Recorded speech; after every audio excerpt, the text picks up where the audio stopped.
Ladies and gentlemen, boys and girls, welcome to the world of iRacing. Welcome to the world of the RaceFace.Pro Z4 Championship, brought to you by Ardendorf and also brought to you by SA Lube. My name is Stephen Koenig. Joining me in the box tonight is the one, the only, Cameron DeBastos. Cameron, welcome back and welcome to Laguna Seca as we're in for a bit of a treat for the drive this evening. I think it's going to be a rather exciting run for all our drivers. Yes, good evening, Stephen. Good evening, everybody out there. No, tonight is going to be so much fun. Laguna Seca, a very, very tricky and technical track. It's guaranteed you're going to have some very good racing, especially sections to watch out for is definitely the last corner. It's very good overtaking zone and the hairpin there. And one of the most dangerous ones that would definitely be the corkscrew. I mean, it catches a lot of drivers out there. But tonight, Stephen, it is going to be action-packed, and it's going to be even more amazing seeing these Z4 BMWs go around this amazing circuit. Well, it's going to be that, as you said. So let's take a look at our championships before we get into the mix of things. Looking at our pros, Troy Donchik out in first place on 112 points, followed by Yuri Swad, Julian Familiares, Ryan Otten, Johan Farid, Luke Bukesi, Werner Swad, Byron Mitchell, Christopher McDuff, Willem Buerta, Jaco Steen, Artie Narfel, Jason Petit, Doe Herber, Paul Herber, Yaz Hamai, Christopher Radloff, Jason Murray, Timothy Stanton, and Jamie Reese rounding out our pros. But you have got our pro-ams. Pat Reed, Peter van der Spey there, and also then Nico Keller. And then the rest, we do have some others who haven't showed up just yet. So this, as you see on the screen there, these are the point situation currently with Caitlin Janssen leading out the Pro-Am Championship. I think most of these guys were quite surprised by how Caitlin has driven last week, Stephen, and she showed that she's not a walkover. She's definitely there to bring the fight to the guys. Yeah, that's definitely the case. Now it's going to be a bit of fun. You would also see some big sponsorship names coming on to the category, and we're looking forward to seeing them. It is SA Lube coming and rejoining us for another season of action-packed racing, and we have got Ardendorf Machinery Mart going and racing with us as well. Some amazing prizes given by Ardendorf, as they've got quite a few different little bits and pieces that our drivers will be quite happy to see. But a big thank you to the guys coming in and being part of it. It's absolutely tremendous stuff to see everyone looking to push themselves that little bit more right here at RaceFace.Pro. Yes, absolutely, as you said there, and we're very, very happy to have them back on board as a sponsor. A bit there of an off-road excursion there for Wesley Lewin there.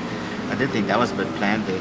But no, it's very grateful to have them there and showing that everything in these cars are running smoothly there. But how are you, Stephen? Yeah, We've just come off a very, very action-packed weekend. How are you? I'm good. I'm alive. That's it. And I'm looking forward to some extreme action out with the BMWs. And also, we've got quite a few of the names that we know out in front. But you and I are also quite excited because we do have our fellow teammate out on circuit. Björn Price will be in the team heap together, BMW. This will be his first time back in official racing in South Africa, the sim racing, for quite some time. Gotta say, really looking forward to it. We did get a bit of news though that Hilton Nixon unfortunately will not be racing this evening due to some computer troubles taking him out of the action, and he is currently sitting in the grandstand. So a big welcome to everyone. Glad to have you guys here. And let's go and just let you know. So you'll see the different banners. SA Lube is our pro drivers, and Ardendorf Machinery is our pro-am drivers. So bear that in mind when you're taking a look at our pros and ams that will be racing around. Gotta say, really looking forward to seeing how they can move themselves forward, what's going to be the plans here on their races. So I have got to ask the question, who do you think is going to be able to take the challenge to the front runners, like what we saw with Troy Dolanchik getting a dominating lead in the start of the championship, Then you've got Yuri Swart trying to close it down as much as possible. He's lying in second at the moment. Luke Lucchesi is lying in third place as they make their way around the circuit. Fourth, Byron Mitchell, he's out on circuit. Jan Ferree, our defending TCR champion, well, club champion with TCR, so he's looking to go and really stand on the throttle. Christopher McDuff coming all the way out from the UK. Willem Buerta, Werner Swart, Abdul Al Amire going and making his way around the circuit. Paul Kerber returning after a little bit of time off. Roloff Tolman, Yaz Samai is going to be chasing him down. Roloff actually first of our Pro-Ams. Yaz Samai lying in 12th position. Roland Ferreira out in second position. And he's looking to try and close down the gap. Timothy Stanton out in moving up into 8th place. So Timothy Stanton not hanging around, but lap times starting to come in thick and fast, Cameron. Yes, I should say this, Stephen. The times are coming in very fast, and well, it's the top three are normally for the fast pro guys are normally there. Sean Donachek leading the field, and Yuri Swart and Luke Lucchesi. However, I won't count out Byron Mitchell. He's quite a fast guy, and as soon as he gets behind them, he definitely gives them a go for the money. I mean, we've seen what he's done in the F4, and I'm pretty sure it's going to translate very, very well into the Z4. We've seen the last race also, as he is going on the circuit in the iconic Renault F1 livery, the livery that Fernando Alonso had on his car when he won his first World Championship.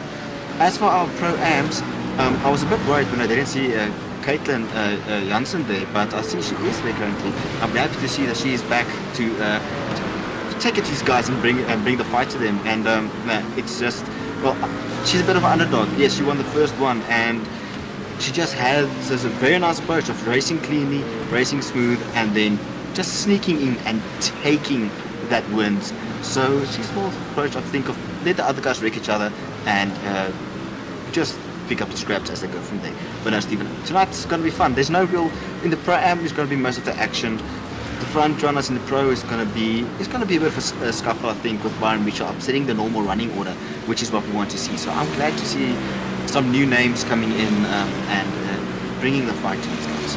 Well, it's going to be an interesting, as you said, Laguna Seca, a very challenging circuit out for everyone, and it's going to make things rather interesting, but we cannot count out the fact that we do have that second heat reverse for the top 5. So if you came in first, you'll be starting in 5th come heat 2. 20-minute heats means that there isn't much time to play around in this run, but we've got 10 minutes of qualifying, 8 minutes of being done, top of the chart. So with the best time of 1:21.49 is Troy Dolanchik. Luke Lucchesi trying to come back at him with 1:21.72. Yuri Swart and Luke Lucchesi into that 1:21.9 as his quickest lap time. Byron Mitchell trying to get a little bit closer as well. But you could see all sitting within that 1:21, 1:22 mark. Couple of off tracks here and there that are going and validating some really good times. Like Jason could see was on an absolute flyer, but unfortunately a little run on the dirt cost him a fair amount of time. So he's not able to get himself out of that 6th place at the moment. First place though, Roloff Tillman of our Pro-Ams is in 14th place, with Roland Ferreira in 16th place and Kathleen Jensen in 17th position. Third of our Pro-Ams that will be trying to make their way through, as we see a little bit of a move up for position from Jason Murray, who got in a great time. He's gone into 17th position. Sean Webber out on circuit still in 19th position as it stands. So drivers still trying to get going. 2 drivers haven't been able to put a time in, and that's Christopher Hoppensall and Artie Nachel that will not be getting a lap time in at this point. So the drivers are going to have to really dig deep on how this is all going to work out as time goes on.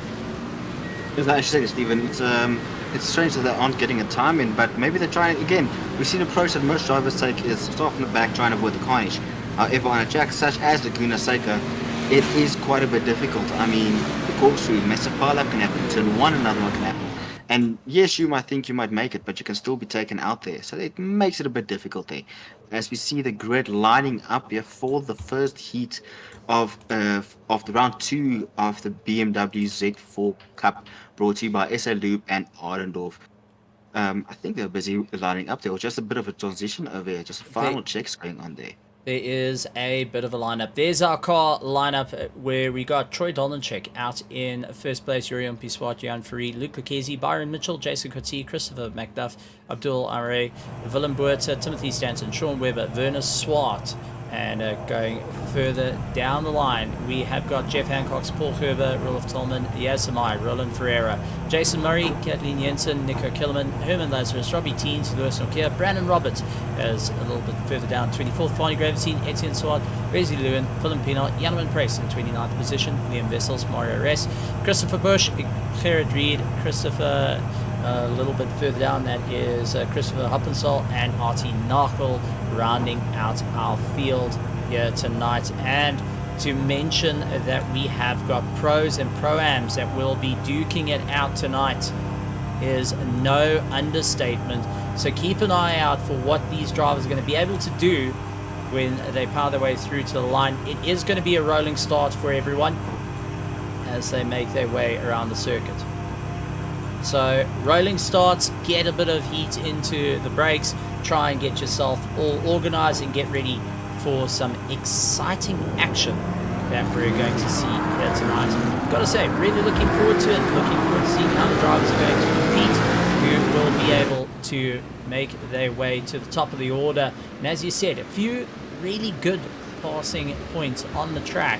The corkscrew being one. If you can line yourself up just right, you should be able to get the dive. Yes, but it's also very risky one, Stephen. I mean, one of my favorite things that I would personally do as a driver is stick it on the inside for that first part of the corkscrew and force the outside driver to really brake early. But then you have to nail those brakes.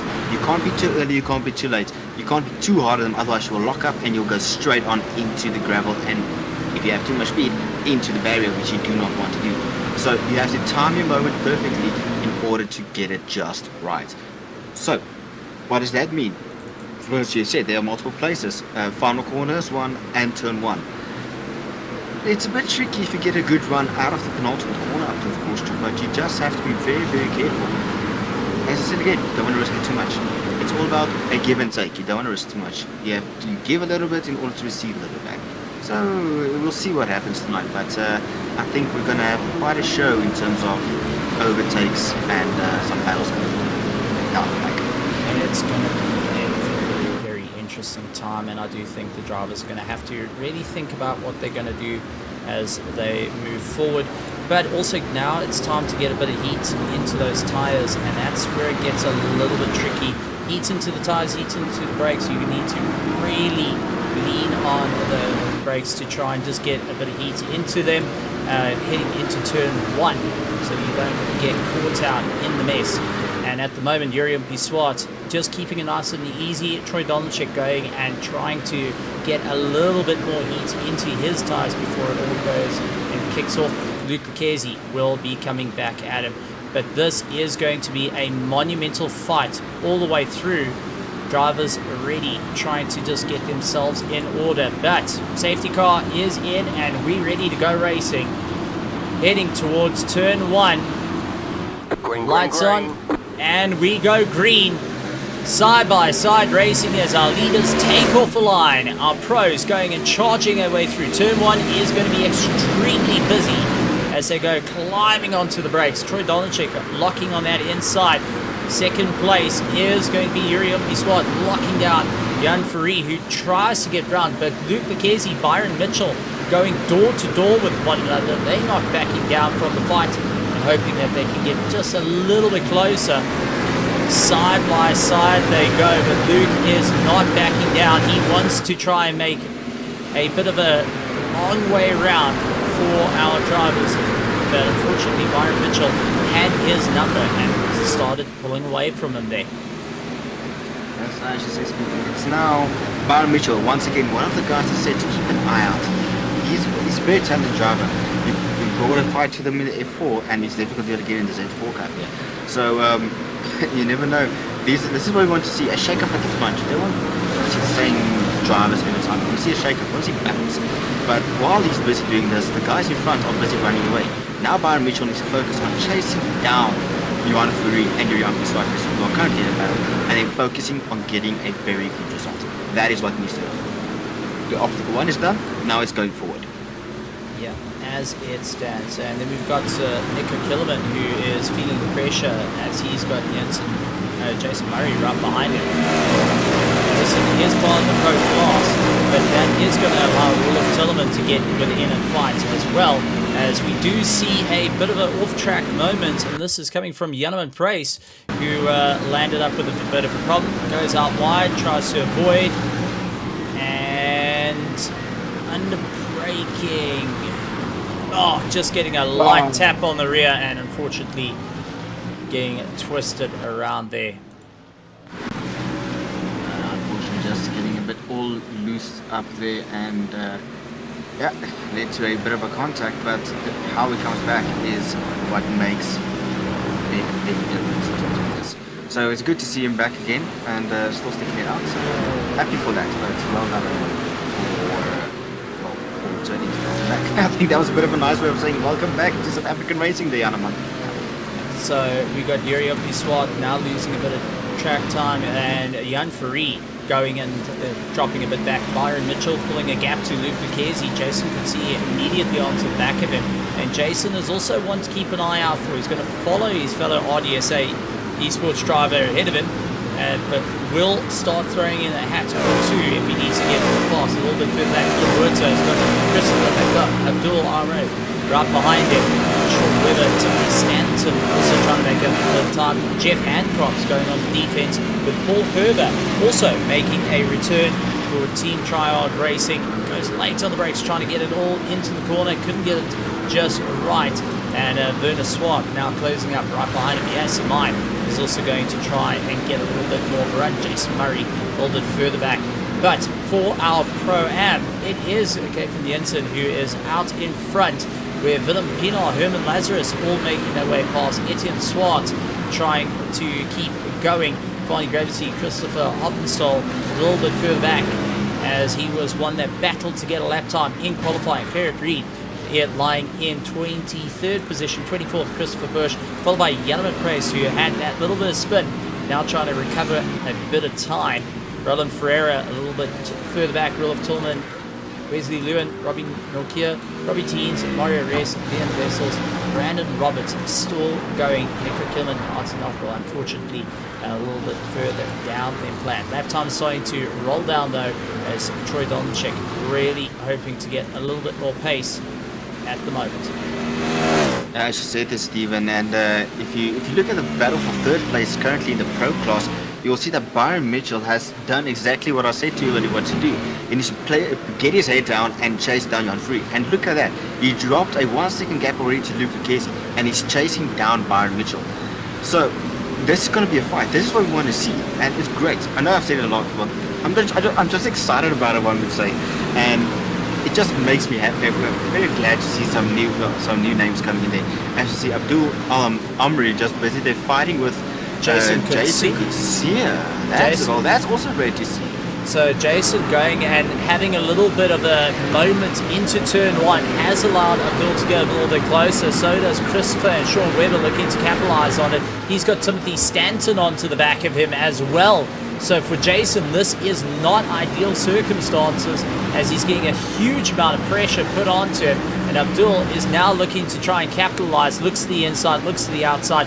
Going to go late on the brakes, tries to go around the outside. Couldn't get it all hooked up just as yet. And carries on going on the throttle. Can he get it all hooked up? Not able just to get it sorted out just as yet. But is definitely showing his nose and showing what he is made of. Christopher McDuff, though, going and putting a huge amount of pressure onto the back of Abdul, now looking for any opportunity to get past as quick as possible, as he's losing a little bit of lap time at the moment.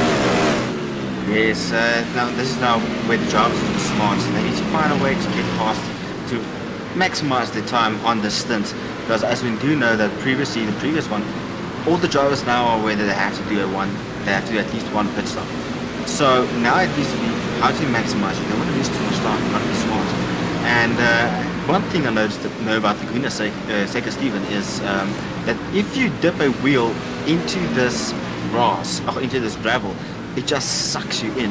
You can't escape from it really. It's like fly paper. It just grips your wheels and you struggle to bring it on to the track, or back onto the track. As you see, a very beat up BMW there from Janssen there. So she's been through the walls, but as I said again, she's a very smart driver. As soon as she hits that front, she is like Max Verstappen and just takes off. Now Herman Lazarus is trying to pull back, make some bit of time. Jumping the curb, goes a little bit wide, puts him into the grass. That is going to allow Valentino Etienne Swart, Herman Lazarus slipping way down the order. One simple mistake, unfortunately, being all it took to go and drop down the order. So not ideal circumstances for the driver to lose out that much, but it is all going to be a game on as time goes on. So this is going to be an interesting time for everyone to ensure that they can keep up the pace, and who will be able to walk away with the run. Well, this is only time will find out, but I can tell you already, this is one that you don't want to be too caught up in. You want to try and get your head down, get going once again, and really push for a move up through the order. But as we go back up to our front around the order, Troy Dolanchik now pulling a monstrous gap, starting to catch up onto the couple of our back markers. Byron Mitchell also feeling the pressure as he's got Free all over the back of him. Free's not going to back down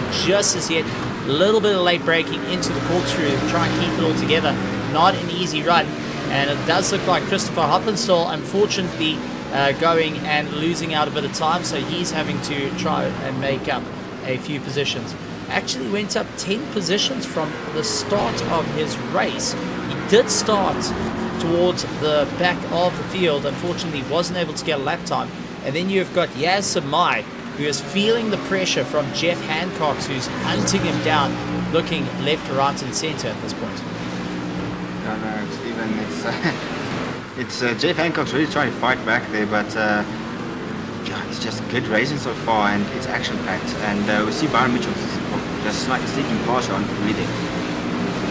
This is a race that I would rather keep my eyes on. He's flying up the field. Might not be as good in quality as he would have wanted, but in race trim, he is absolutely flying. It's going to be a proper run. A little bit of support also going in for Leon Vessels, who is making his way around.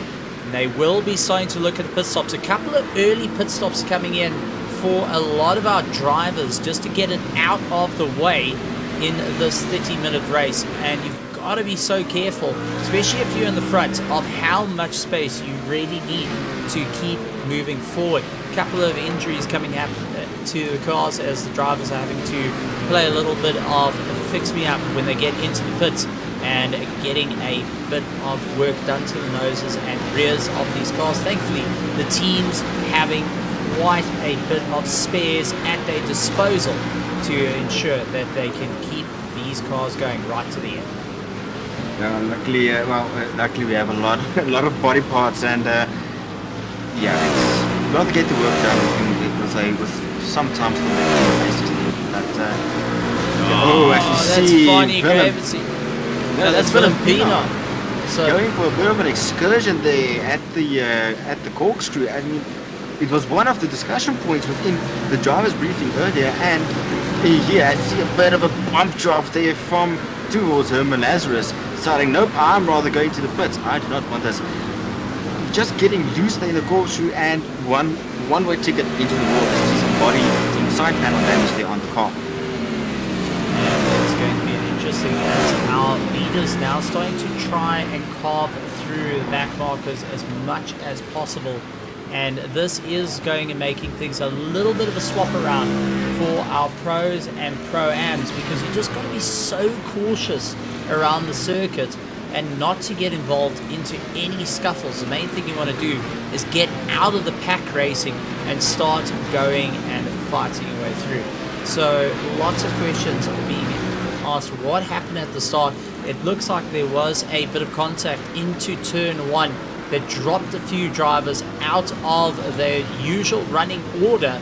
Now it's all about playing catch up. The strategies coming into play, that is what we need to start thinking about as the race continues, because 11 minutes have gone into the race so far.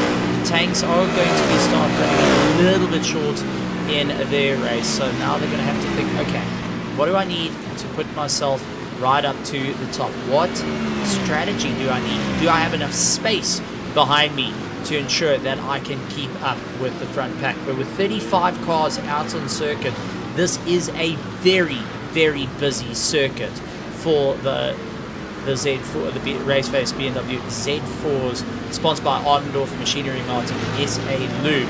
But I've got to say, it's turning into a bit of an interesting one to see how they're going to work out, and Heat 2 is yet to come. So everyone taking the opportunity now to just get used to the cars, get used to the conditions, and figure out when is going to be the ideal pit stop time for every single person. Taking a look over to the grandstands, we've got quite a few people. Krista Vessel's going and having a bit of a shout out saying, come Leon, let's go. Norman Lewis also going and saying a bit of a howser.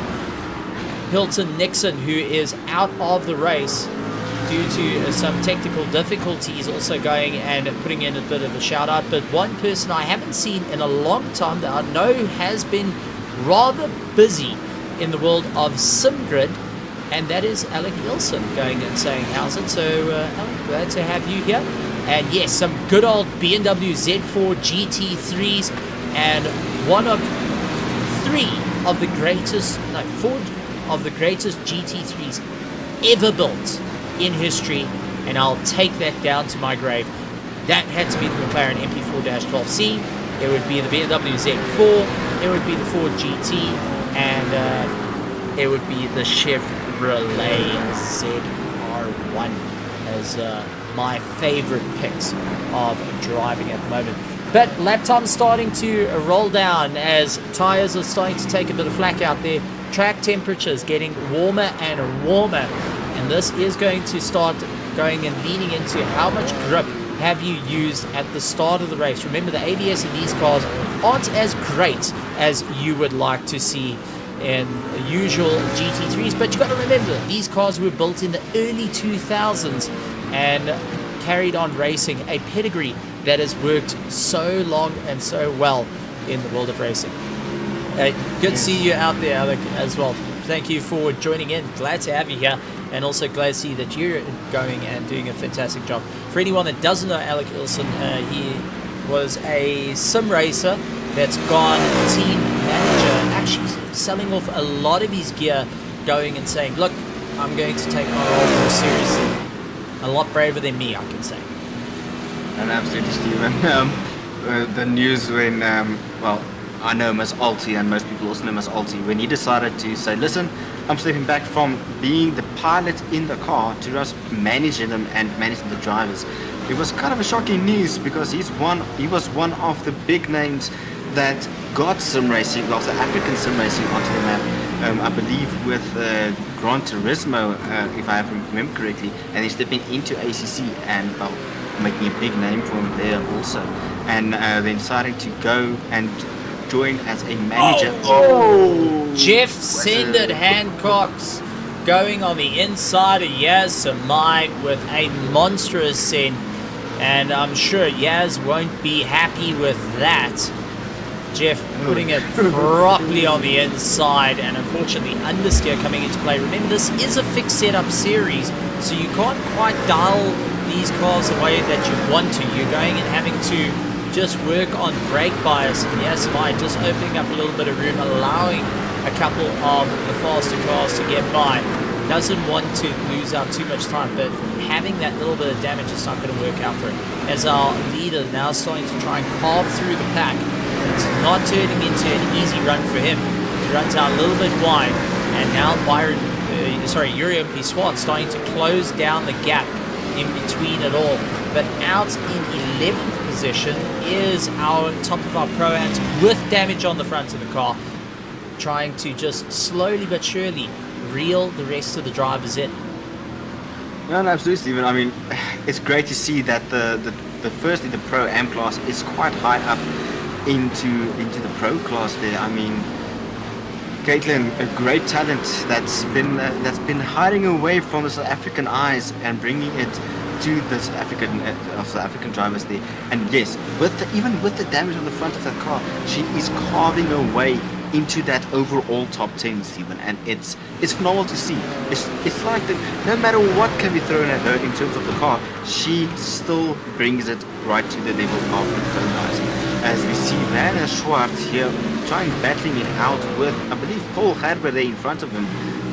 If we take as we see someone off there, that looks like one of those Christopher McDuff just running a bit wide after the exit of the corkscrew in the long sweeping right-hander, and just running there into the gravel there. But as we see, looking to the grandstand there, Ulrich just quickly sending a heart to everyone here on the Raceface side, and just saying he loves us all.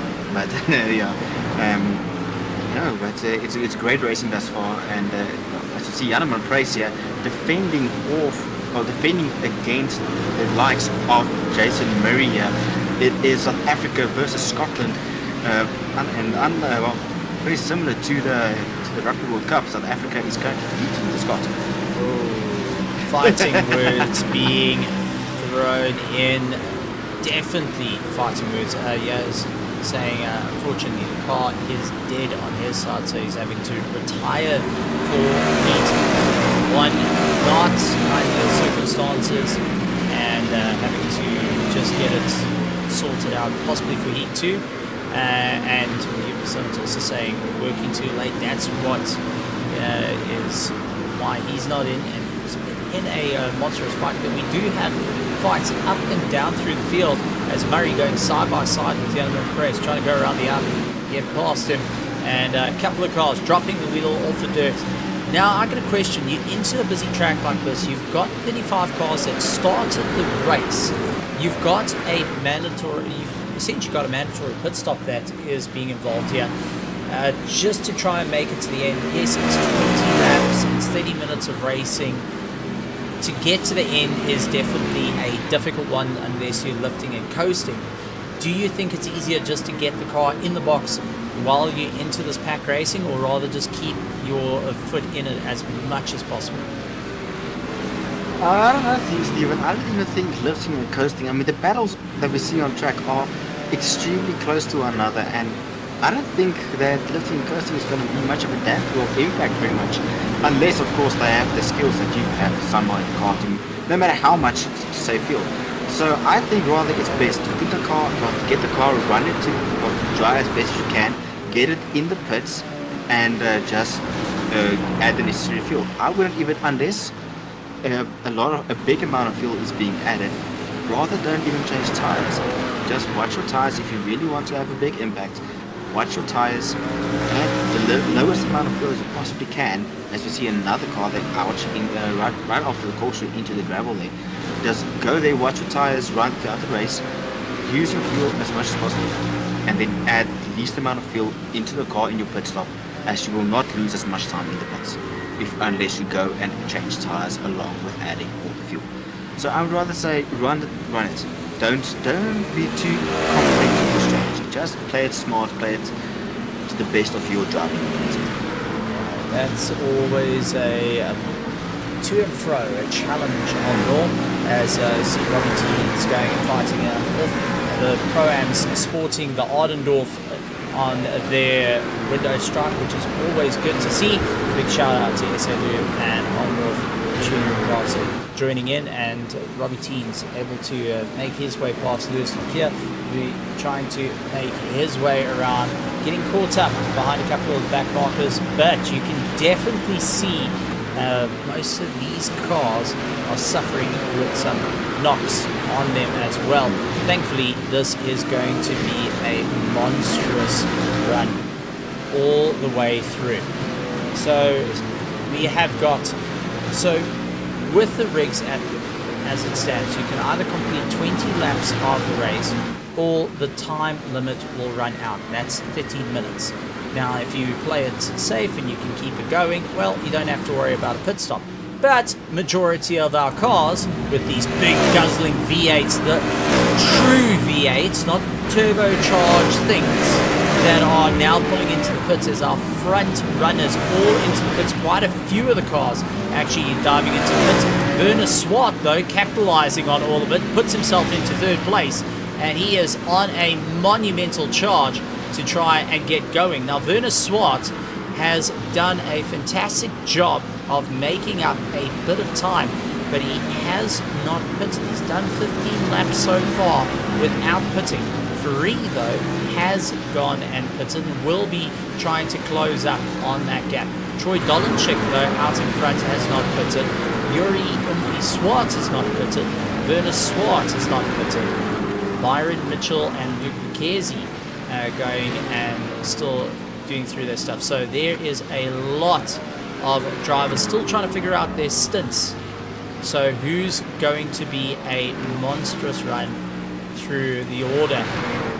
Who's going to be able to gather the time? Speaking of the monstrous, we see you on free with the monster every day, Stephen. But I mean, I'm just quickly taking a look here. With about 8 minutes left in this race and 4 laps to go until they reach the 20-lap mark, I wonder if some of these drivers are rather just taking it out to do the 20 laps instead of running 30 minutes. I mean, the laps are ticking by thick and fast. I didn't even realize that until you mentioned it there. So, I mean, I think the leader is almost on his way to start the 17th lap, or just starting the 17th lap there.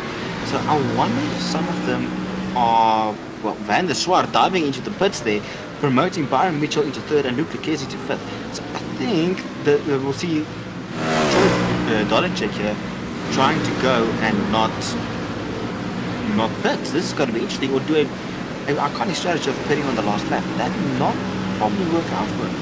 We'll see the strategy as it unfolds. No, Dolenchik he did pit.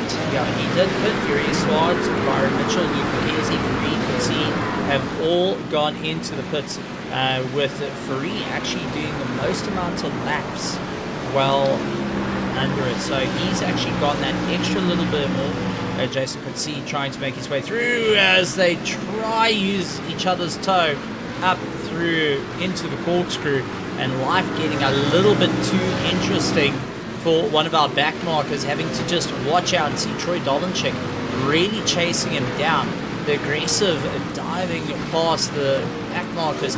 This is the thing, it's a bit of a play up. Do you go for those late dives because you're getting chased down, you know what the competition is behind you, and that you have to push yourself that little bit more?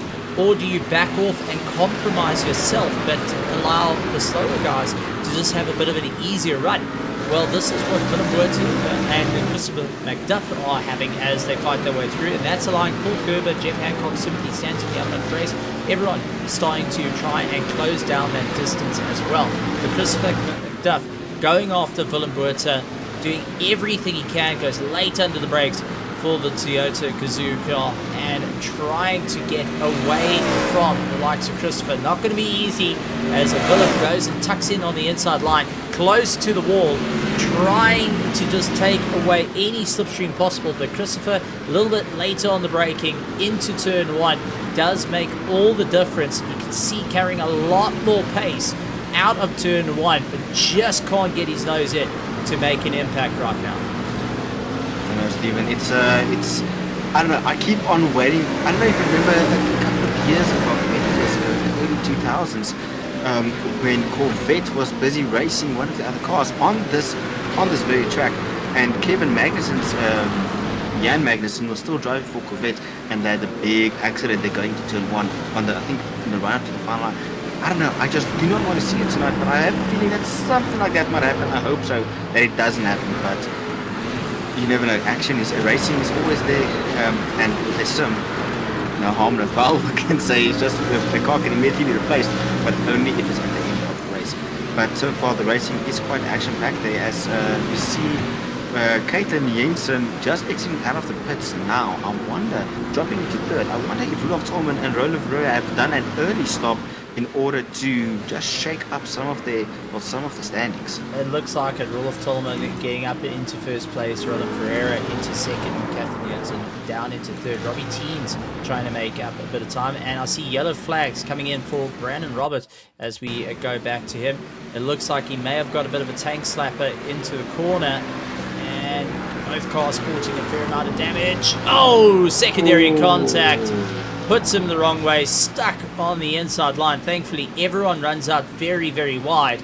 But definitely that BMW looking a little bit second-hand out on the circuit. Some amazing battles all over the show. And doesn't matter where you look at this point, you've got cars on top of one another. Willem Botha, Christopher McDuff, and Werner Swart now come into the mix. Werner trying to look on the inside, couldn't get past as Christopher gets a drive and follows through with Willem Botha, who runs out a little bit wide, kills his drive up through to the corkscrew. Going to be late on the brakes. Baseline setups as they make their way through. It's going to get loose, it's going to get slidey, it's going to get all exciting as our drivers try and make their way around the circuit. But at the moment, Troy Dolenchik with that dominating lead is on his final lap, with Yuri Umpi-Swart trying his might to close him down. Byron Mitchell also coming into the fray of things as he tries to also get a little bit closer, pulling out the inner Fernando Alonso. Luke Lucchesi ahead of Jason Coetzee. Abdul very close behind him, trying to charge his way through. Jan Free in 7th place has got Willem Botha in 8th, with Christopher McDuff and Werner Swart all over the back of him, trying to figure out how they can get past, seeing that there's only one lap to go. Not even one lap, just a couple of corners at this point before they can get the race over and done with. And this is Heat 1. Remember, our top 5 will be reversed. And I think that's what a lot of drivers are banking on at this point. If you're within the top 5, is maybe just calm it down, get yourself all in order, start focusing on what you need to do for Heat 2 coming up in momentary time. Check flag coming out, and Troy Dolenchik coming across the line, followed by Yuri Umpi-Swart. Byron Mitchell finishing up in 3rd place. Luke Lucchesi will come across the line in 4th place as he had a monumental charge. Willem Botha still in the fight with Christopher McDuff and Werner Swart. Sorry to cut you off there. No. I was just about to say, I was about to say that Troy Dolenchik is taking the checkered flag there, and it's great. He had a phenomenal race this one. This Heat 1 around, just managing and capitalizing on that gap there. So very, very glad. Well, congratulations to him for Heat 1. But now all of these drivers need to go shuffle themselves, compose themselves for Heat 2. It's not over yet. There's still 30 minutes of action-packed racing. Only about a 5 to 3 minutes warm-up between the 2 heats, as the car's just slowing down there and getting a nice little cruise back to the pits in order to get the tires down and ready there. But no, great Heat 1, Stephen. A lot of action, and again, Byron Mitchell, the car I said, well, the one driver I said, keep an eye out in our pro class, going from 5th into 3rd. Well done to him there, and Kathleen Jensen in 3rd for our Pro-Am, 2nd for Roland Ferreira, and Rudolf Tolman taking the win in our Pro-Am there. So it's good to see that they are already there as we look a bit of the replay here, Stephen. But what are your thoughts on this Heat 1?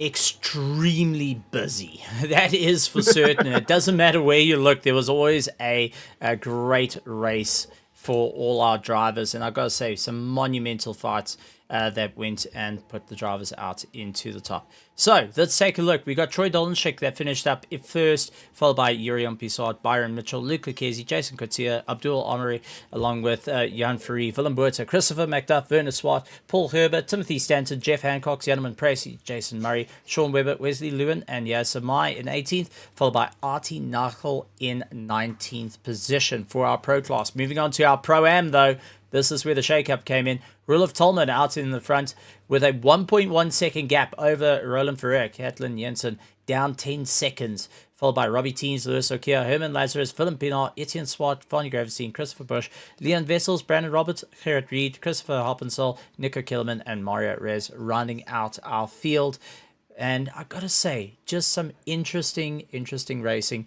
But now we're into a more relaxed approach, if I could put it that way, as we are heading into just a normal little bit of warm-up before we get racing once again. And I've got to say, this is where I'm going to start thinking of what's going to be the race, who's going to be my competition, and who's going to be able to launch their way to the top. But personally, I think we're in for a stunning drive. And if you're just joining us, welcome to RaceFace.Pro's Z4 Cup Round 2 at WeatherTech Laguna Seca. Good to have you guys here. Good to see so many familiar names and also some familiar faces joining in. Chris Burney coming in and saying, go Roland, go Lewis, along with Alec Ilson, Yuppie Summons going and rooting for the BMW by default. So Yuppie going and supporting. This is interesting to see how everyone's going to work their way through. 5-minute warm-up though is going to be the moment for you to just dial your head into this. I mean, Cameron, you know it's not an easy thing to get yourself ready for a race, and considering your top 5 will be reversed for Heat 2, it's going to make things even more challenging for our drivers to just figure out what do they need to do to make it work. It's not going to be about putting your power down the whole time, run away with the lead. It is going to be looking at everything clear and concise of what you need to do to score points, because this is the second round of a 4-round championship, each consisting of 2 heats. So that gives you 8 rounds in total to make up points. So if you get a bad round 1 or a bad round 2 or a bad heat, you still have a chance to make it up. Something that you know very well, considering your race in the F4s last weekend, having that very same situation, doing well in 1 and Heat 2 just not quite working into your favor. Oh, that's a bit of a salt in the wound there, but no, yes, it's difficult to forget, especially if a race goes bad, Stephen. You have to completely forget about, but it's a mindset. You have to forget about what happened in Heat 1 and focus on what happened in Heat 2. What's going to happen in Heat 2? Forget the incidents, forget where you finished, forget the pit stop that you had to unfortunately take earlier. It's all about forgetting that and focusing on this now. You can still make up for any incidents that happened in Heat 1 by having a great run in Heat 2, meaning that you're gonna get a great load of points. Now remember, the drivers also have to remember this. You get scored individually. You do not get scored as you are in that race. You get scored per class. So it's also smart again. Choose which guys you want to fight. Who's in your class, who you're fighting for the championship, and how you want to proceed. Don't get involved in unnecessary battles. Be wise, be smart. Be selective of what you want to battle. Okay, somebody clip that and definitely go and say, right, Cameron the Bastard said, because this is where it's going to be interesting. Something that you never used to actually say until you've started racing a little bit more, looking at the stuff, and until you're sitting with the points in front of you. But, ladies and gentlemen, boys and girls, we do have our pit wall up. If you want to follow all the live timing, click on the link in the description below. Live timing is up, so just go and keep track of all the amazing action for your drivers. We also got our classes open, so feel free to log on to SimGrid. Come and join us. It is fixed setup for both our F4s and for our BMW Z4 Cup.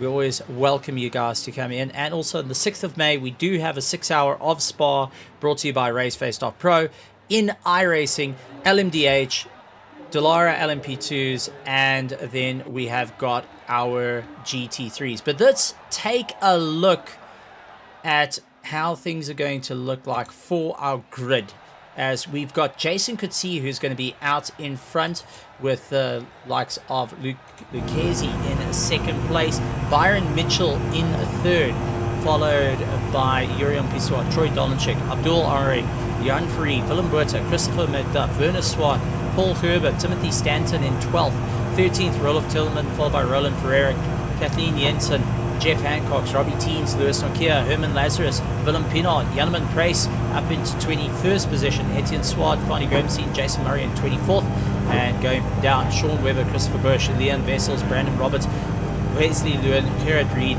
Christopher Eppenstall, along with Yasmai, Yasmai, Nico Killerman, Artie Nachel, and Mario Reyes rounding out our 35 car grid. I mean, it's a monstrous grid that we're looking at here for the Z4s. And now with a rolling start, drivers starting to get that heat back into the tires so they can go back and racing once again. Yes, Stephen. Now, this is a little bit of a discussion point that me and you had ourselves, and it's how do these drivers get the heat into the tires? We see many of them weaving side from side as they do in Formula One there. But I think what me and you both spoke about it, what the best way to rather generate the heat would be just dragging the brakes. I know some would disagree with me, but why wouldn't it be advisable for these drivers to just weave around? I mean, unlike other sims, iRacing does have contact on the formation lap, so there's that danger, of course. But why is the dragging of the brakes a bit more effective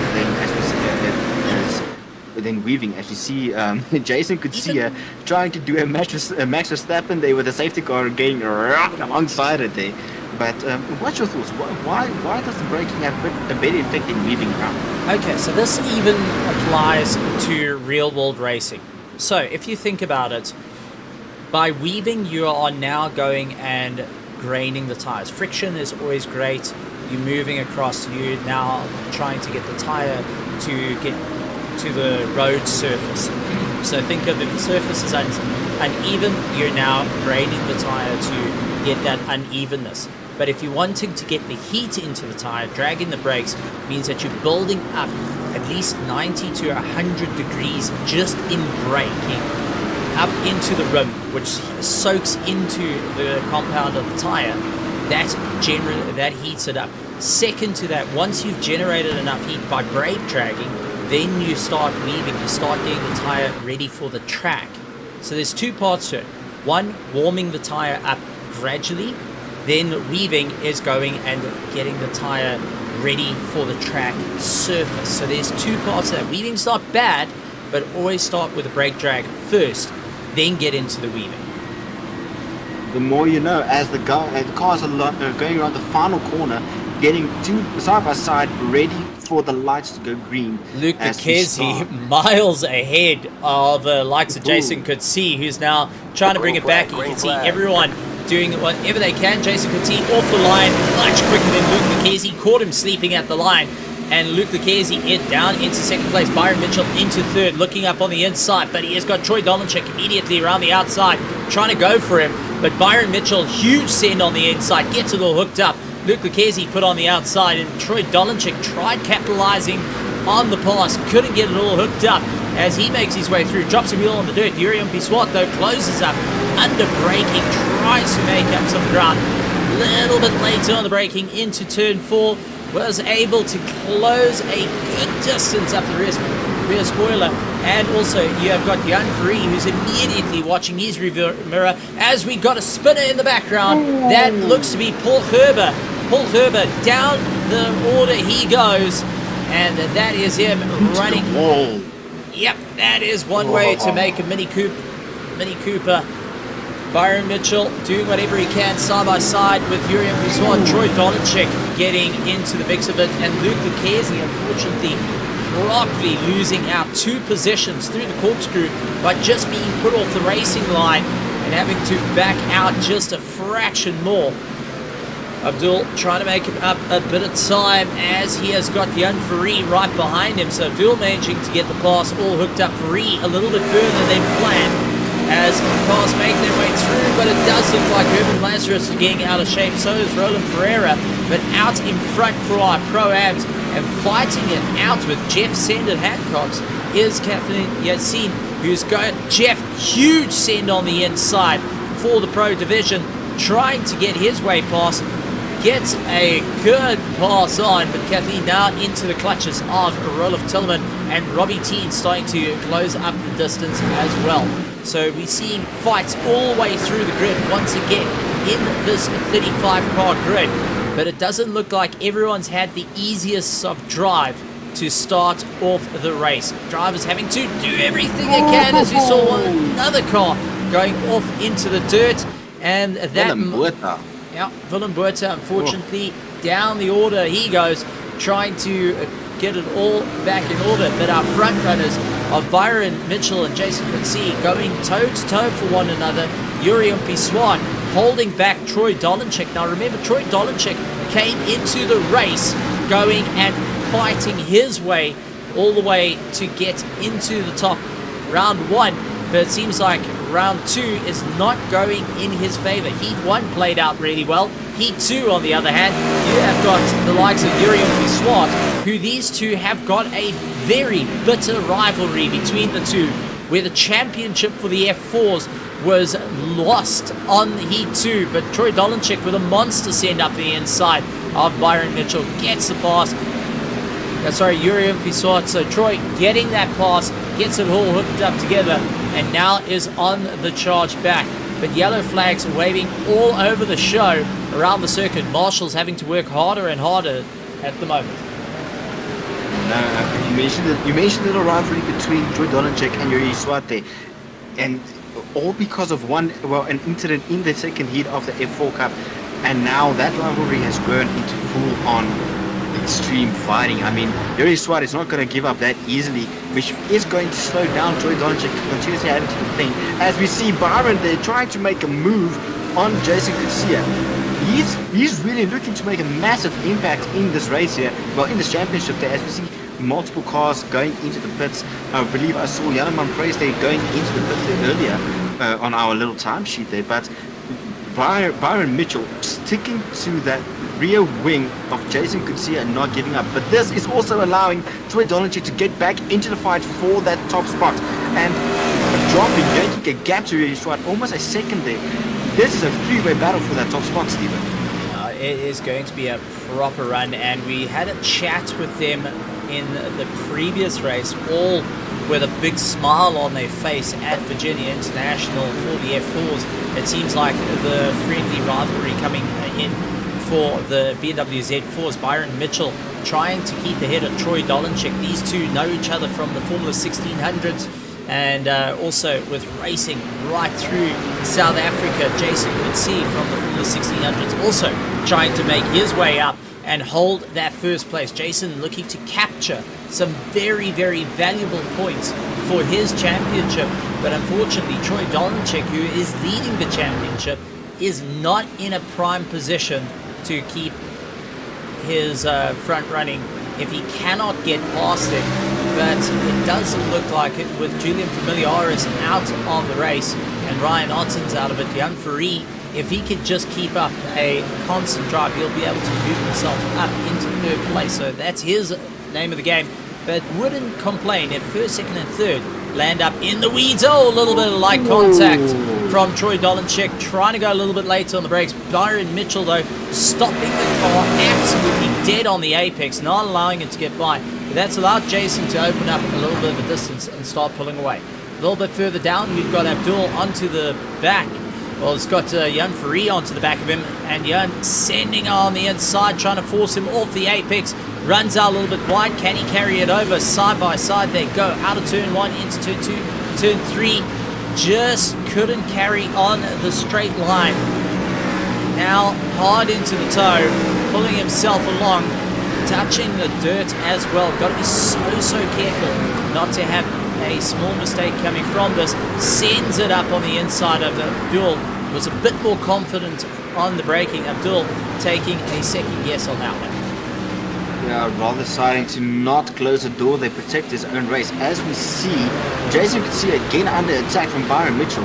These two are going hammer and tongs, and this is just allowing the rest of the top 5 to get right on involved in this battle, as Yuri Swat has been able to close that gap to just under a second there. These three are going at each other. Guys, I know this is a sim, but yo, just remember, there's still a while to go until the end of this race.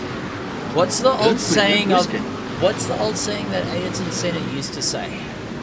If you don't go for a gap, you're not a racing driver. But come on, you don't want to throw away a championship or good points in the championship.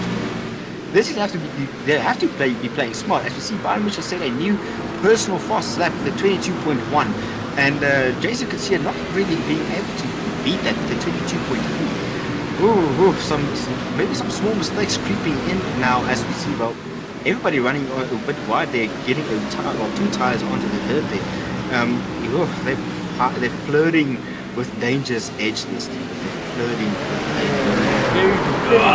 Contact Byron Mitchell, and it looks like Yuri Swart, and that's allowed Troy Dolenchek to say thank you very much. Puts his hand up, says thank you on that one, and charges up to the front of the pack.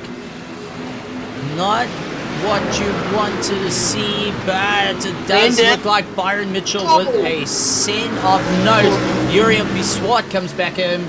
Luke Lucchese now getting to the fray of things as well. So now Luke Lucchese looks to try and see these two as Byron Mitchell gets it sideways, loses out his drive, 2 positions down. Yuri Swart more than happy with that. Luke Lucchese up the rear wing will be continuing to push and try and make a mistake, but it does look like Byron Mitchell not getting the drive anymore and slowing down quite significantly. No, Steven, I think Byron is listening too much to hey, Mr. Postman there, setting it left, right, and center. Oh, some very, very, very great scenes there, but my heart, I can't handle it. As we see Gabriel Santos there in the stand saying he is really loving this action. Not only you, Gabriel, I think both me and Steven are really, really enjoying this. Some really door-to-door racing. Yes, there's some spins there, but action-packed racing. As we saw Byron trying to hold on to that second and trying to make a move into the corkscrew on Troy Dolenchek there. It's again one of those very, very difficult moves I was speaking about, Stephen. You can try and hold it on the inside, but you have to be very, very careful. Now he's basically trying to fight off run for me. This is going to be Abdul, and Jason Goodseer, and Christopher McDuff. Yeah, there we go. Oh my.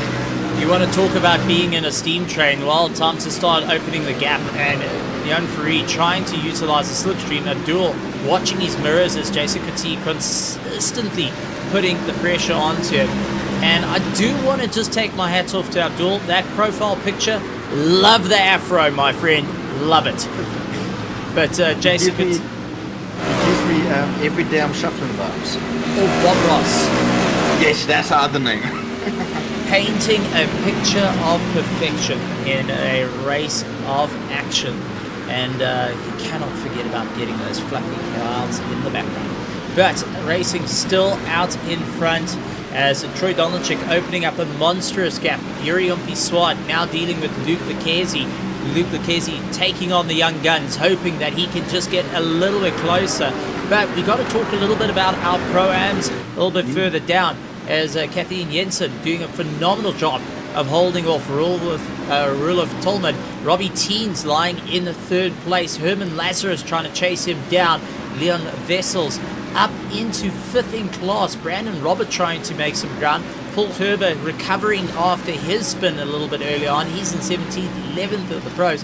Nico Killerman in a little bit of lonesome running in 7th place in class, 18th overall. Timothy Stanton just trying to make his way through. Roland Ferreira a little bit further back. He's 8th in class.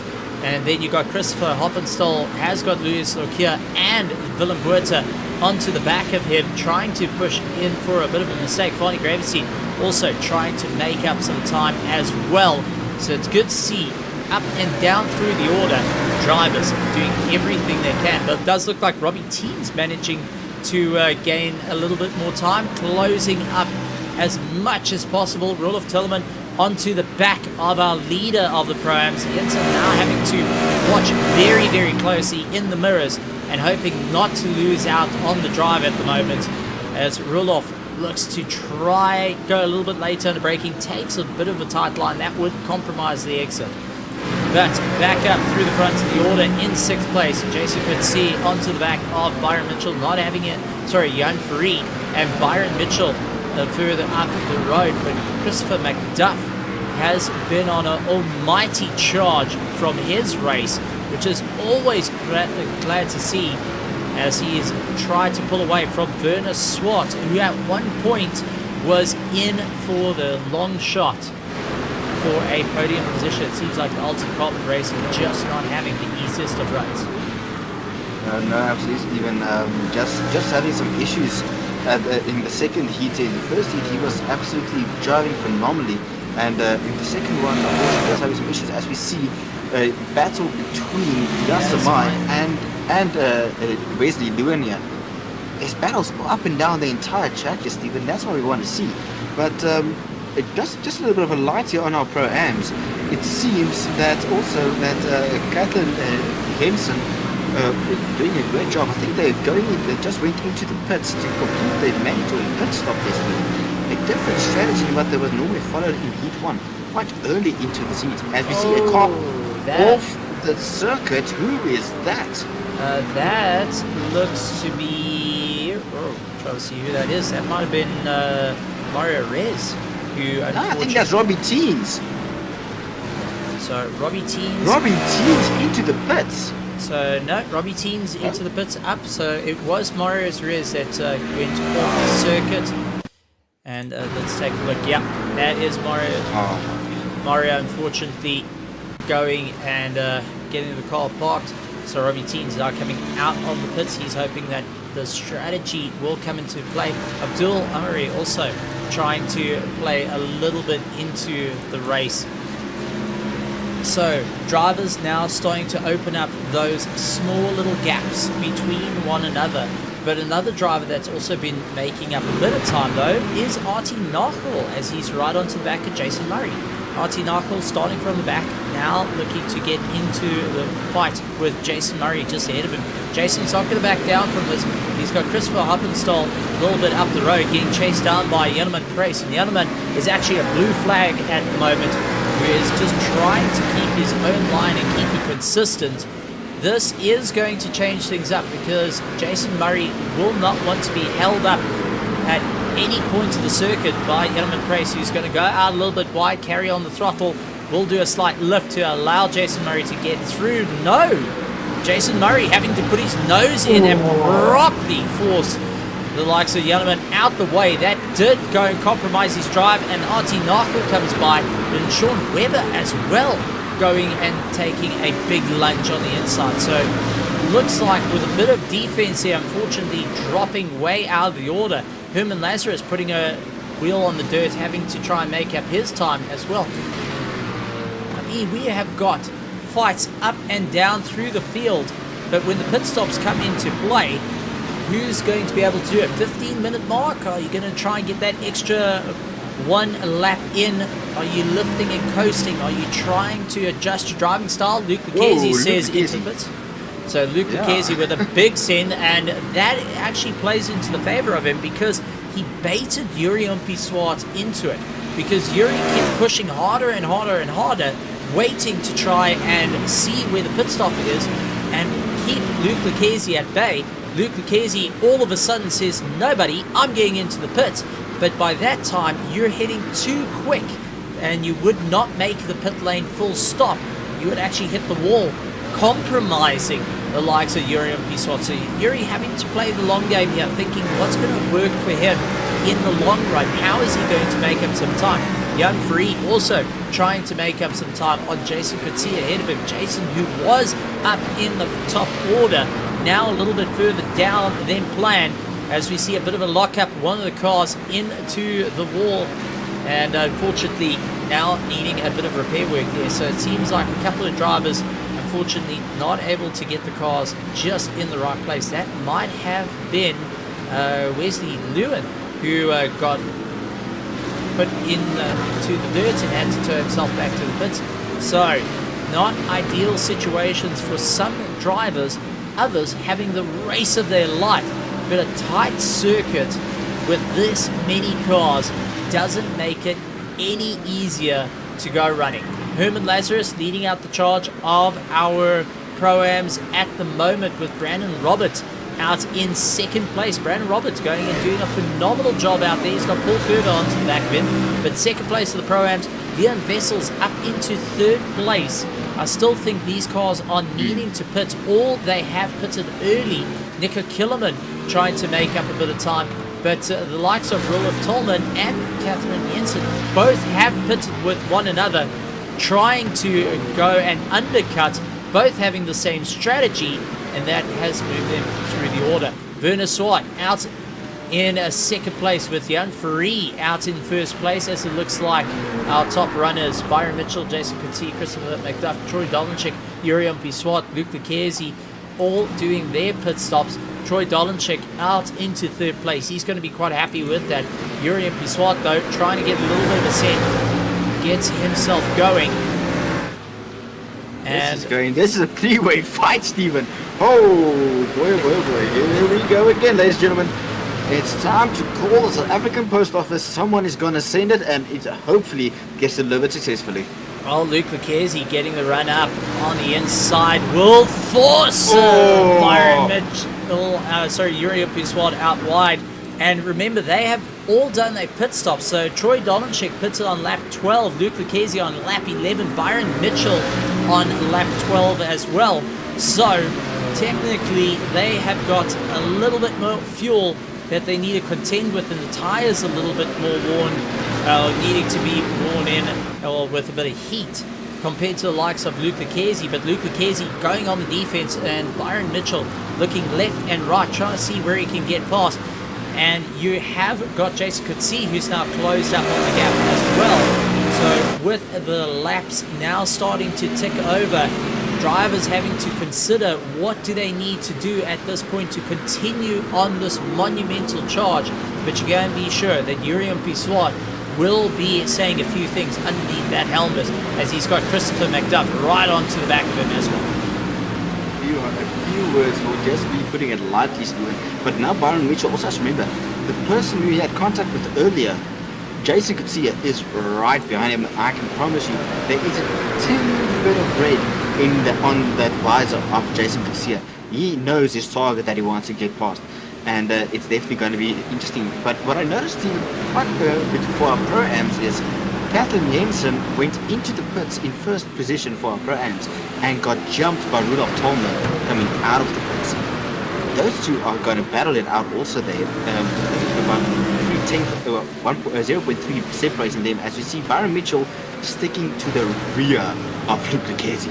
But as we look at fighting for our Pro-Ams here, the top three of our Pro-Ams still need to pit, so they still need to go in there, meaning that provisionally Rudolf Tolman is in the lead with Catherine Janssen in second for our Pro-Ams. So it's going to be quite interesting. As we see in the chat here with Chris Vessel saying, yes, Leon Vessel's perfect from 12th to second in his second race. Unfortunately, he still has to pit, so it will drop down a couple of places in the standings there, but definitely a good start for this driver. But Byron Mitchell right on the rear of Luke Lucchese, trying to put as much pressure on Luke in order to force a mistake. But the question is, with the next corner coming up after this one they're going through, if he's close enough, unfortunately not. But Luke Lucchese running wide, compromising his run. This is going to be where he's going to either send it or rather keep it safe, as Laguna trying to line up a send there, but just closing on the brakes there. Stephen, these two are going at each other very, very hard. Well, it's second place on the cards if you look at it, and Luke Lucchese is in the fight. Troy Dolanchik managed to break away from this early fight, but Jason Coetzee, Byron Mitchell, Yuri Swart, Luke Lucchese all on the cards for second in Heat 2 for the RaceFace.Pro BMW Championship right here at Laguna Seca. Not going to be the easiest of charges for the drivers, and it's all about who's going to be brave enough on the brakes, because this is a follow the leader type circuit. You're gonna have to take a deep breath, you're gonna have to put your nose in and just hope for a bit of a pass to happen if you want to get it going. Same as we've got for our Pro-Ams, Roloff Tolman going and getting a huge amount of drive over the likes of Kathleen, who's now trying to get that extra little bit to get back into first place. Remember, he's done so well in round one, wants to carry it over into round two. Roloff Tolman, though, who didn't have the easiest of races, will be focusing on his charge of, I need to put myself in a valuable position to score points now to go and outweigh any negatives that has happened or might be a possibility in the future. Jason could see going and dealing with Johan Free onto the back of him. Byron Mitchell not backing out from the fight, trying to bring in that inner Alonso coming in, sliding the car around a little bit more, and then you have got Yurion Pissoir closing up onto the back of him. Byron Mitchell trying to go around the outside through the corkscrew. That compromised his drive just a bit and allowed Yurion Pissoir to get onto the back of him. Johan Free is in a monstrous race at the moment, but if he can keep backing the two up, he will have a bit of breathing room, but not by much. And then you've got Jason Coetzee onto the back of Luca Chesi.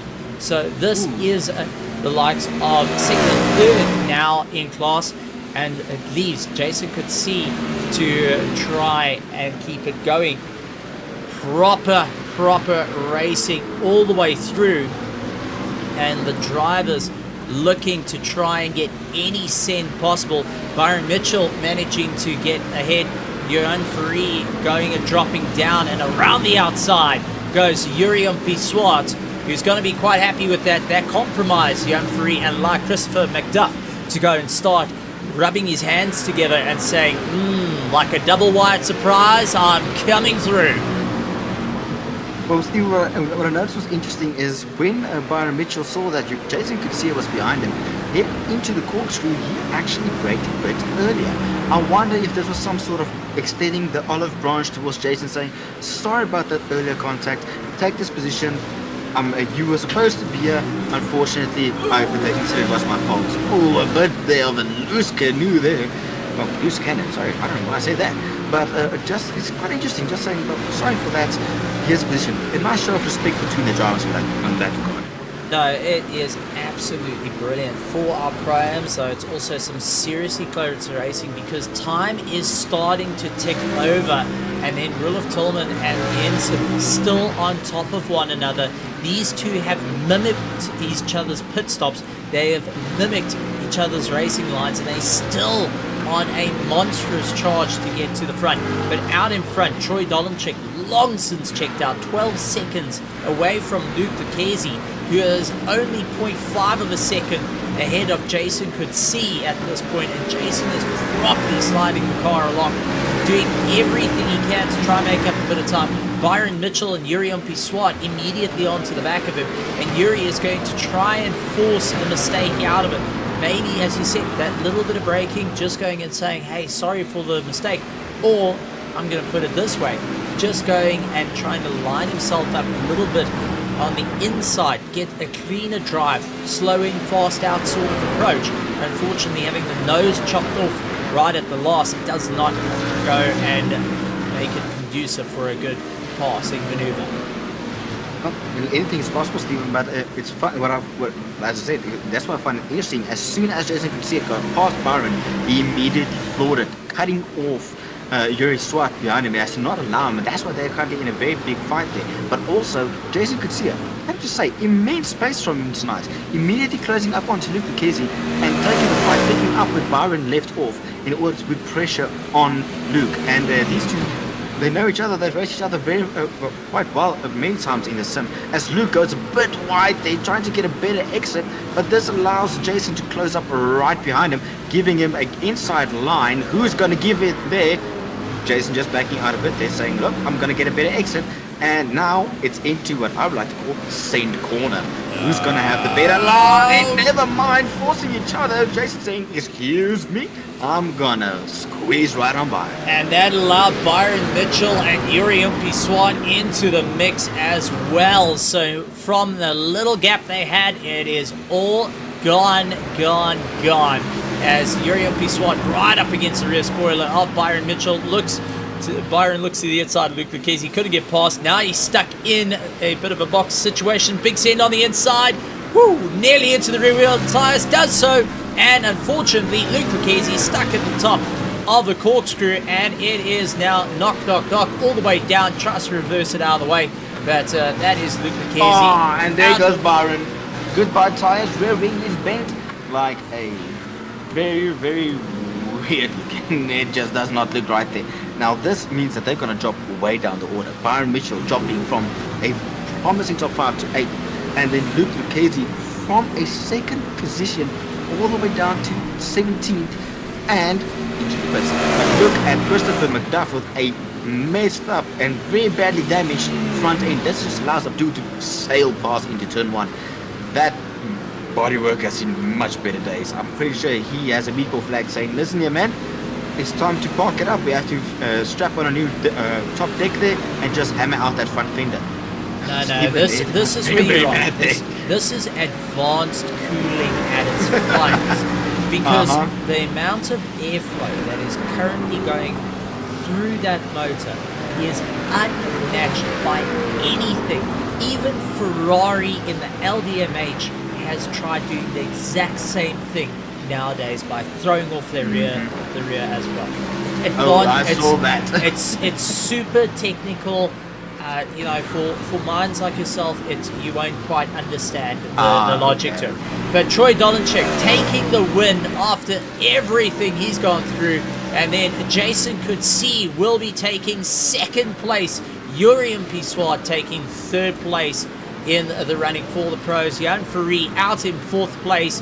What a run for him. Abdul up into fifth place, and with Christopher McDuff limping the car around, will hold on to second place if he can drag race Werner Swart up to the start line, and does so.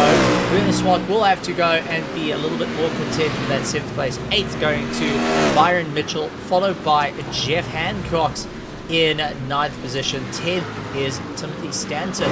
But take a look, Catherine going and getting the pass on Tolman right at the last. Tolman. I don't want to show favoritism, but I'm getting the that's a fight for the end. So well done, but continue, Stephen.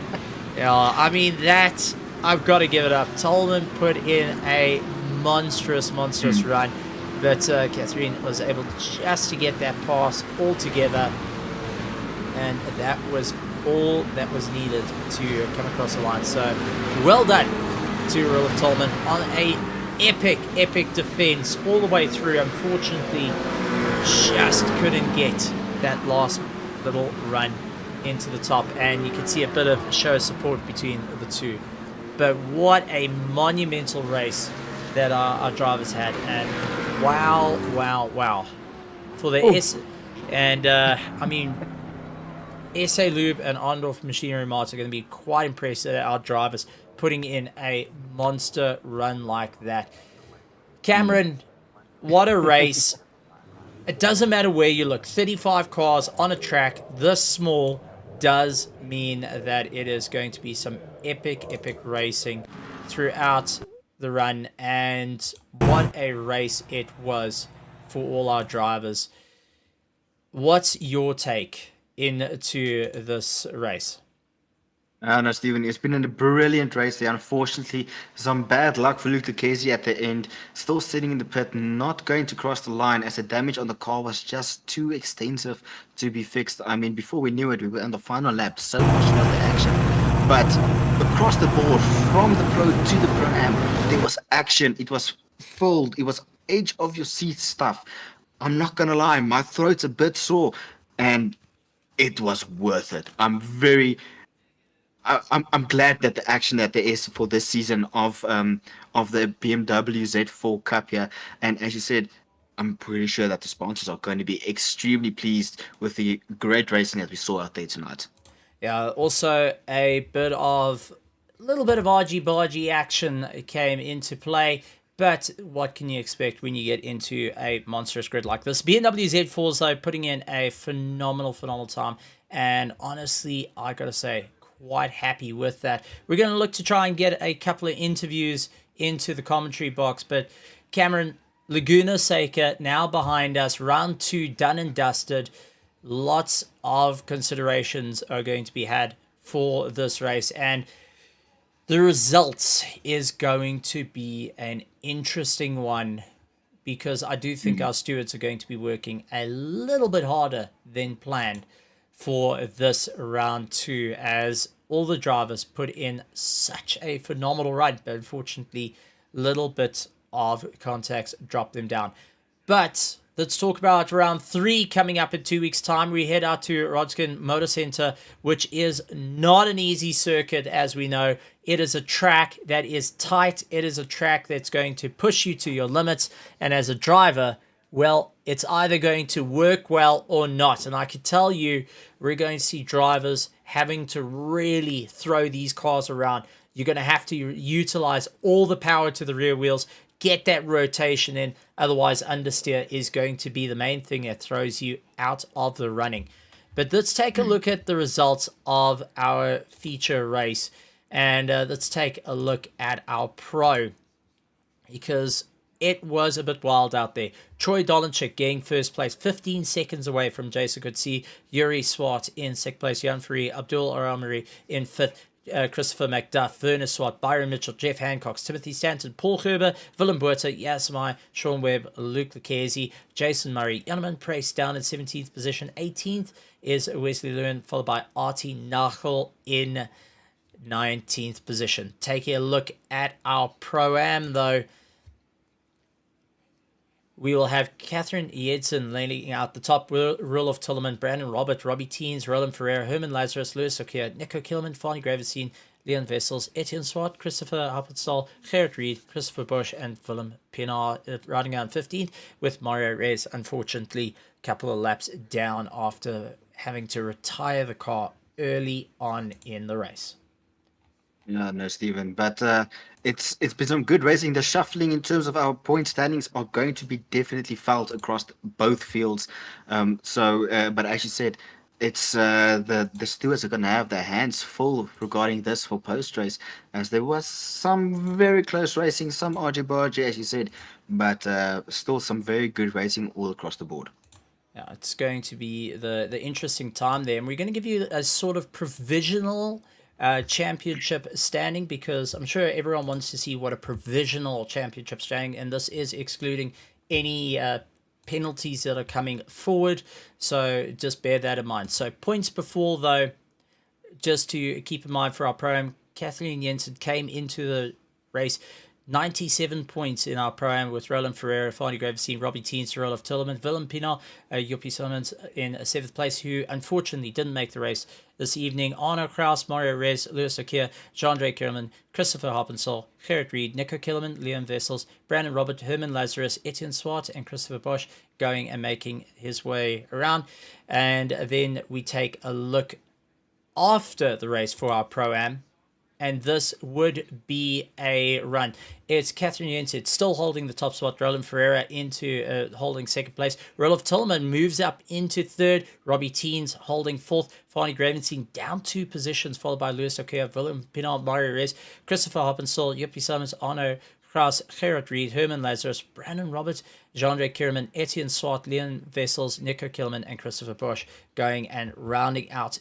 That is for our provisional championship. But let's take a look over at our pro in our points before, when it all happened. Troy Dolanchik was leading out, followed by Yuri Swart, Julian Familiaris, Ryan Ottens, Jan Farid, Luke Lucchese, Werner Swart, Byron Mitchell, Christopher McDuff, Willem Buerta, Jaco Stein, Artie Nachel, Jason Coetzee, Doug Gerber, Paul Gerber, Yasamai, Christopher Radloff, Jason Murray, Timothy Stanton, and Jamie Reese rounding out in the top 20. But we head over to our current after the race, and this will be the provisional. Troy Dolanchik still going, extending that lead. Yuri Umpiswad on 168 points. Jan Farid moving up 2 spots. Jason Coetzee up 9 positions, followed by Luke Lucchese, Byron Swart, Werner Swart, Julian Familiaris, Christopher McDuff, Ryan Ottens, Willem Buerta, Paul Gerber, Abdul Amare, Jaco Stein, Artie Nachel, Timothy Stanton, Yasamai, Doe Gerber, Jeff Hancock, Jason Murray going and rounding out there. And a little bit further down, we have got Christopher Radloff, Sean Webb, Janneman Press, Wesley Lewin, and Jamie Reese still at the bottom of the order. We do have a interview in the box, though, that is going to be coming in and having a bit of fun for round 2 of our RaceFace BMW Z4 Championship. We have got Brandon Roberts, who is joining us.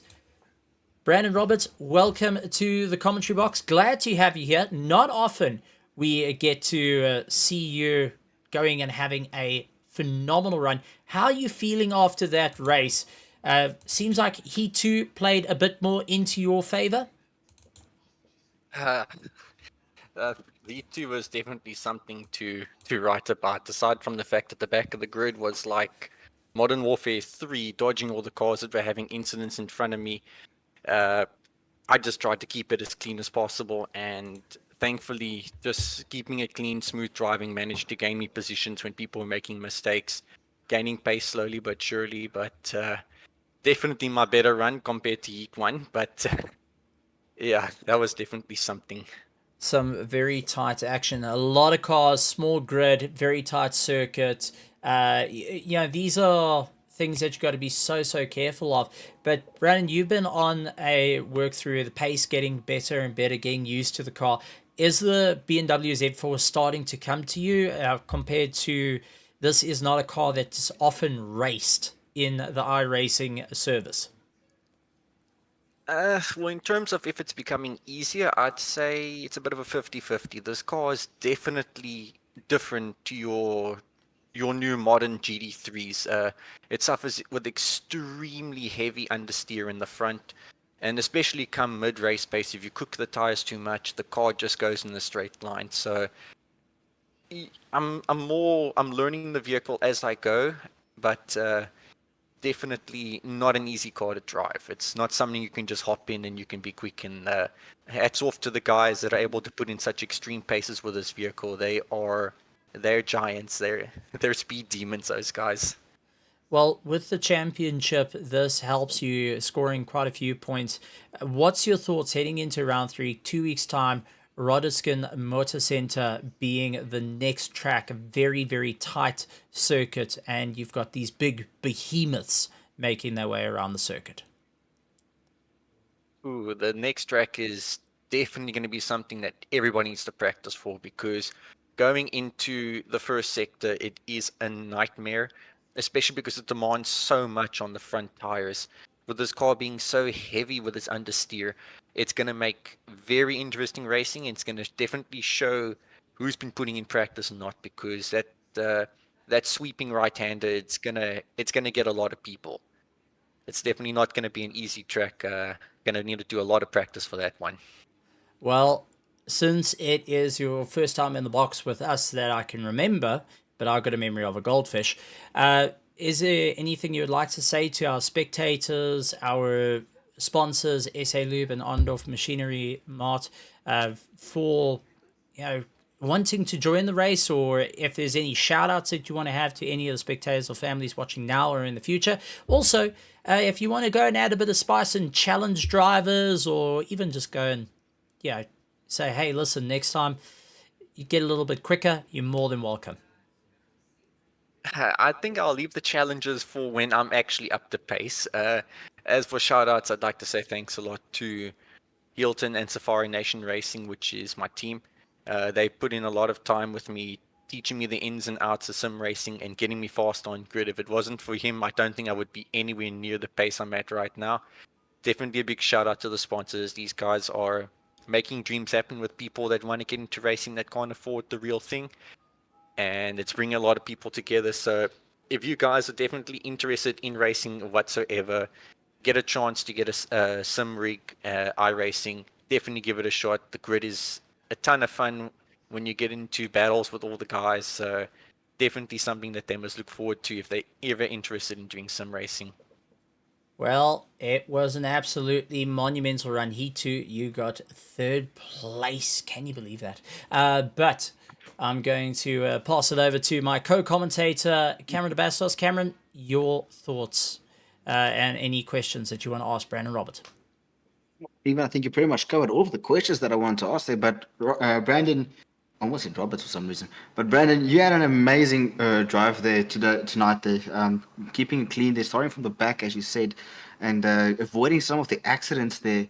But just a great run overall that you've had there. And I mean, you're not one of the new guys, one would say. I mean, you've had some great runs in both our F4 Championship in the previous season and this season, yeah. So it's great to see you out there and fighting, yeah. But you said your approach for the next track is going to be practice a lot more, make sure you know the track, and just spending some time with seats and coaches just to get a bit faster.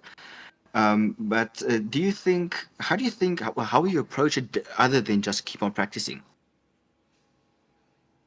Oof, I'll be dead honest. I've got no real game plan for that one. Priority number one will be to first stay focused on the track. Make sure I don't spin out because, like I said, mentioned the front end of the vehicle. So once I've got the vehicle nailed down, I think my best approach would just be to attack it head on. That's how I always do my racing. I kind of zoned out of that approach in Heat 2 because I was so far back in the grid. I didn't think I would be able to fight for P3, and I have absolutely no idea what happened to P3 at the end of Heat 2. He was dead clear of me. I didn't think I was going to be able to catch him. I think the guys that were just a bit quicker, the pros that were coming through, just managed to rattle him up a bit. I'm not too sure. But yeah, attack it head on, but main focus, stay alive. That's good to hear. And once again, a great race from yourself tonight, and all the best for any future races. Well, for next week in the F4 and also in 2 weeks' time for the Z4 Cup. Thanks a lot. I think if I were to have any challenge, it would be to challenge you on the track next time. Hopefully we get some clean racing. We'll definitely see us. The next track is Circuit de Jerez in Argentina, I believe. But yeah, all the best, and I hope to see you on track and we get some good racing. Likewise, thanks a lot. So Brandon Robert, everybody, for our Pro-Am, scoring third in Heat 2. Let's bring in Roelof Tolman because, wow, I want to talk to the chap. Roelof, welcome to the commentary booth, and what a race out there. You and Kathleen were nose to tail in Heat 1. Heat 2 was so close, and it looked like you had it all, but unfortunately, it all turned a little bit sour. You lost that little bit of drive. But what a race, what a rush to be in some side-by-side battles like you had. Yeah, hi Stephen, hi Cameron. Yeah, a new camera, Kathleen was way faster than me. So I was thinking if I can get a better pit stop when she goes in for a pit stop, I can try and block her because some sections I was faster than what she was. And clearly some sections he was way faster than me. So yeah, tried to keep her behind me, but yeah, didn't work out. I mean, how was it out there? You were pushing the boundaries and where you could go on the circuit, fringe to fringe, every single time. The rear tires must have been begging for mercy because you were just leaning on the power as much as possible to just try and get that rotation. Yeah, well, it's a difficult car to get rotated. So when the tires went off, I adjusted the brake bias and it helped a bit. Absolutely tremendous stuff. Heading into round 3, what's the game plan for you? Well, my game plan for this race was copy Roland in the first race, and I saw that Catherine was way in front of us when we came out of the pits. So for the second race, I copied what Catherine did, and that worked better out. So yeah, I'm going to have to go sit and think about it. So definitely a bit of a head scratcher there. Cameron, anything you want to ask from your side to Roloff getting second place and was second Heat 2, second Heat 1, but monumental racing for our Pro-Am division. No, as you said, there's Stephen, monumental racing from Rulof tonight, along with Kathleen there. Unfortunately, just sending a message saying she's a bit sick, so won't be joining us tonight in the commentary box as she lost her voice due to it. But some very good racing between you guys. I mean, I think we can expect that across the scene, but within two rounds already, four races already, we've seen you guys go at each other and just give it your all. And I do know that she said, well, Kathleen said a bit sorry for the tap T1 or after T1 in the second to last lap. We unfortunately missed it, but can you just give us a bit of insight in terms of what happened there? Just a bit of rubbing your racing, or just left the door open a bit too much? Yeah, I think I slowed down too much to get a better exit and see too much pace coming in. But yeah, it was purely a racing incident. I don't think any foul was done there. All the cars were still running right, pointing in the right direction. Well, pointing in the right direction is all they want. But I mean, you've had both me and Steven on the edge of our seat. We've been following the front runners in the pro class, but I kept a little eye on your guys' battle in terms of the times and the gap. And it's you guys are nose to tail for pretty much the entire race, which is good to see. And I think that's a bit of a friendly rivalry developing between the two of you, as we actually see Steven just bringing it up there. But you guys are having a bit of a friendly rivalry going on there, and that's what I like to see going into these types of races. Just no hard, well, not hatred, just Yeah. like too much, just some good clean racing, and even after the race saying thank you very much. It was a good battle, but a great result in both heats for securing P2. That's definitely going to help your championship points, but all the best going forward in the next season. I'm eager to see what you can achieve in the next Z4 Cup. Oh, thank you. Yeah. For me, all this iRacing is all about having fun, So I don't like if people get mad at each other and you touch each other and it wasn't on purpose. Just say sorry and be over with it, Yes, no, that's a good mentality to follow. And well, thank you very much, Stephen. Back to you.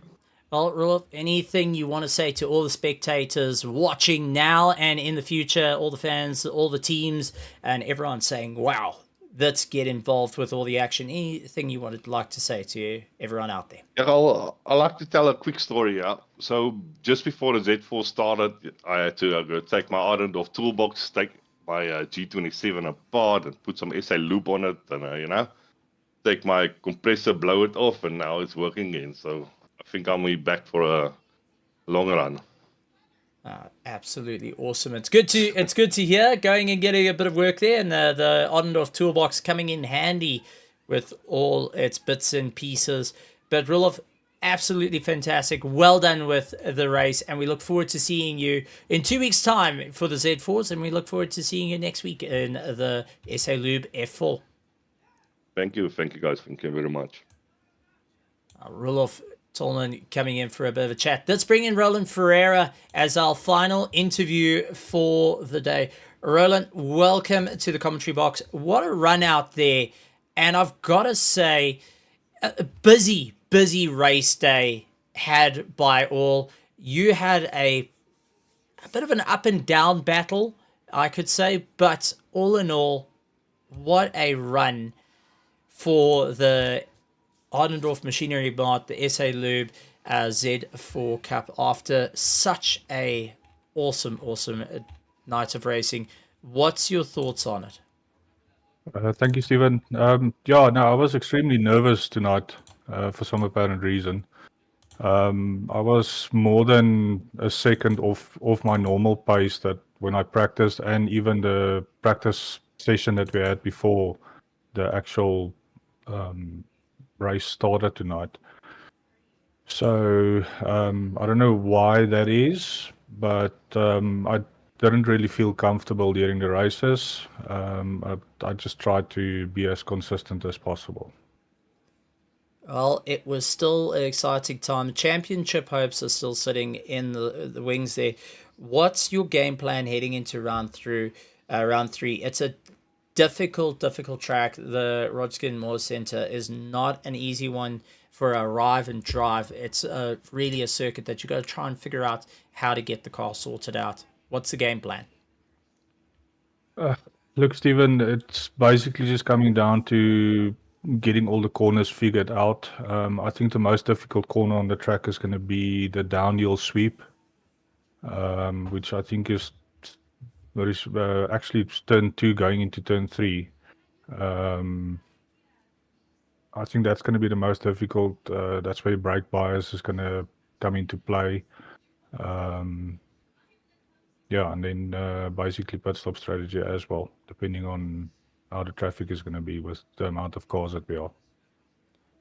It's going to be an interesting one. So let's see how it all works out. Anything you would like to say to all the fans, the drivers, everyone watching, and Ardendorf Machinery Mart and SA Lube as well, keeping a very close eye on the action.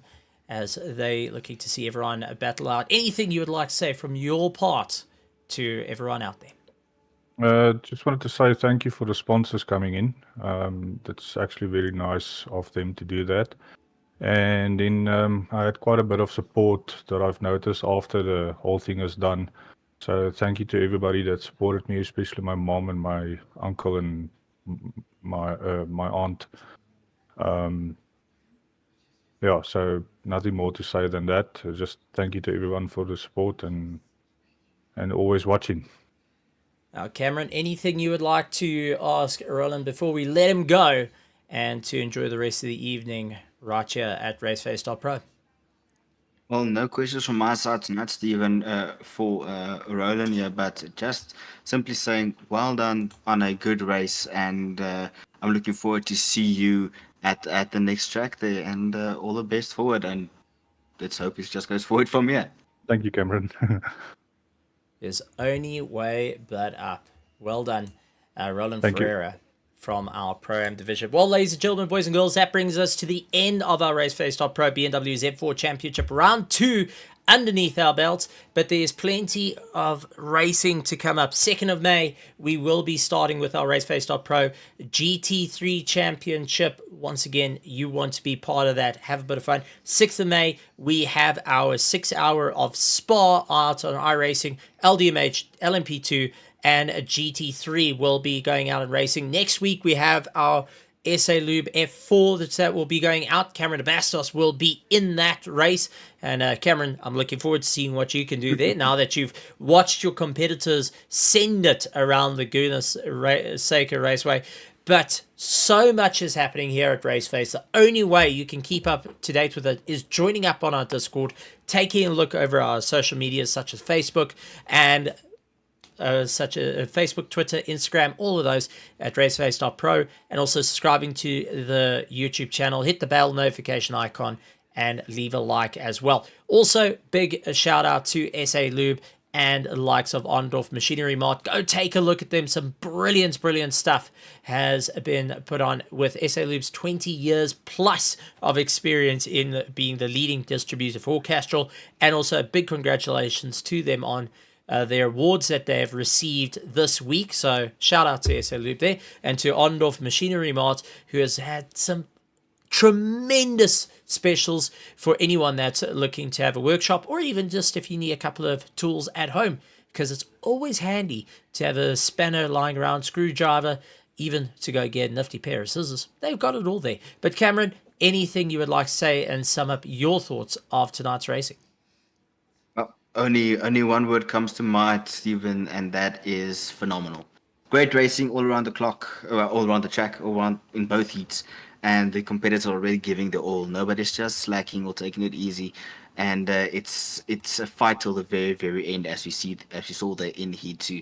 So well done to all competitors for tonight, and I look forward to the next race that we're going to have. So, ladies and gentlemen, boys and girls, we'll see you next time right here at RaceFace.Pro. And like always, good morning, good afternoon, good evening, and good night, everybody, right here from the THT Productions